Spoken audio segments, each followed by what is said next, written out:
Kalau korang tengah cari perfume vanilla spicy yang bau mahal tapi harga mesra poket, korang kena cuba perfume ni. French Avenue Liquid Brown. Packaging dia nampak warm, masculine, elegant. Actually, target market untuk perfume ni adalah untuk lelaki, tapi pada akak, perfume ni unisex. Lelaki boleh pakai, perempuan pun boleh pakai. First spray terus keluar bau cinnamon dengan buah pelaga yang spicy sikit. Tapi dia ada bau juga orange blossom dan juga bergamot. So perfume ni akan dia buat jadi fresh, sweet dengan soft.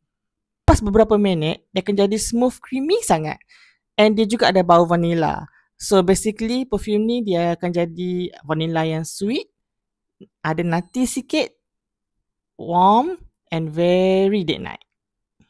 Perfume ni ala-ala vanilla yang luxury tapi still ada karakter. So lelaki, kalau korang suka perfume yang manis tapi bukan tahap manis bersemut, korang kena cuba perfume ni.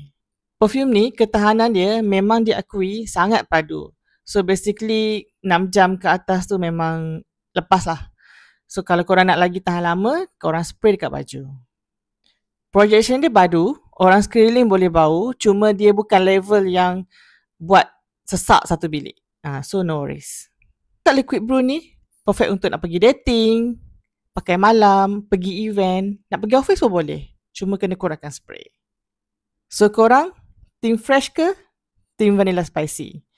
Ataupun korang pernah cuba tak pakai French Avenue Liquid Brown ni? Kalau pernah cuba komen kat bawah.